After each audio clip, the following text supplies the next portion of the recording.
નમસ્કાર, star India TV ન્યૂઝમાં આપનું હાર્દિક સ્વાગત છે। હું છું હેમલતા ત્રિવેદી। આપ જોઈ રહ્યા છો સ્ટાર ઇન્ડિયા ટીવી ન્યૂઝ। સત્યની વાતે સત્યની સાથે। જાલોદ તાલુકામાં લાંચિયાગીરી સામે એસીબીનો કડક પ્રહાર।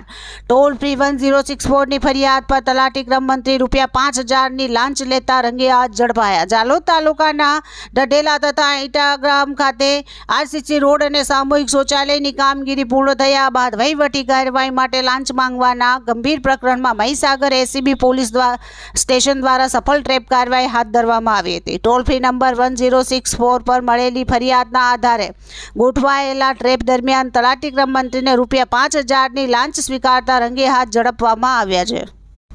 પ્રાપ્ત વિગતો અનુસાર ફરિયાદી એક જાગૃત નાગરિક છે। આરોપી તરીકે અભિનંદન સંજય કુમાર પરમાર, ઉંમર વય 32, ધંધો તલાટી ક્રમ મંત્રી, ઢઢેલા ઇટાવા ગ્રામ પંચાયત વર્ગ 3, તાલુકો જાલોદ, જિલ્લો દાહોદ, હાલ રહેવાસી માળીની વાડી જાલોદ, મૂળ વતન પીલુચા ગામ, તાલુકા વડગામ, જિલ્લા બનાસકાંઠા સામે કાયદેસર કાર્યવાહી કરવામાં આવી છે।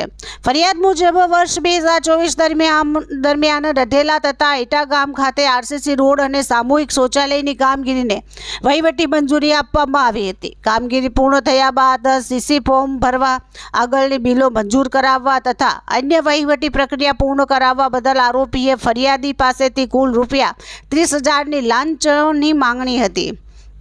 આ માંગણી અંતર્ગત આરોપીએ અગાઉ તૂટક રીતે રોકડા ₹17,500 તથા ₹2,000 લીધા હોવાનો આક્ષેપ છે। ઉપરાંત ફોન દ્વારા ₹2500 અને ₹500 ઓનલાઈન ટ્રાન્સફર કરવાની પણ માંગણી કરવામાં આવી હતી।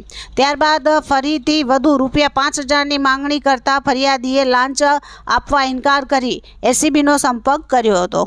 ફરિયાદના આધારે તારીખ 21/12/2025ના રોજ જાલોદ બસ સ્ટેશનના મેઇન ગેટ બહાર રોડ ઉપર આવેલી ચાની લારી નજીક એસીબી દ્વારા ટ્રેપ ગોઠવવામાં આવ્યો હતો। ટ્રેપ દરમિયાન પંચ 1ની હાજરીમાં આરોપીએ ફરિયાદી પાસેથી ₹5000ની લાંચ સ્વીકારતા જ એસીબી ટીમે તાત્કાલિક કાર્યવાહી કરી આરોપીને રંગે હાથ ઝડપી લીધો હતો। તપાસ દરમિયાન લાંચની માંગણી, સ્વીકાર અને રિકવરી ત્રણેય મુદ્દા પુરવાર થતા આરોપી સામે ગુનો નોંધવામાં આવ્યો છે। આ સમગ્ર ટ્રેપ કાર્યવાહી Shri MM Tejot, police inspector Mahisagar ACB police station દ્વારા સફળતાપૂર્વક કરવામાં આવી હતી। કાર્યવાહીનું સુપરવિઝન શ્રી BM પટેલ, મદદનીશ નિયામક એસીબી પંચમહાલ એકમ ગોધરા દ્વારા કરવામાં આવ્યું, જ્યારે શ્રી બલદેવ દેસાઈ IPS નાયબ નિયામક વડોદરા રેન્જ ઇન્ચાર્જ અધિકારી તરીકે રહ્યા હતા।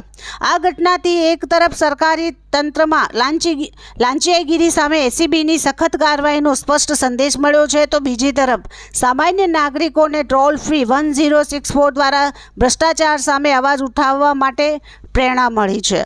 Star India TV news, Jhalod, reporter Pankajbhai Pandit, જિલ્લા દાહોદ।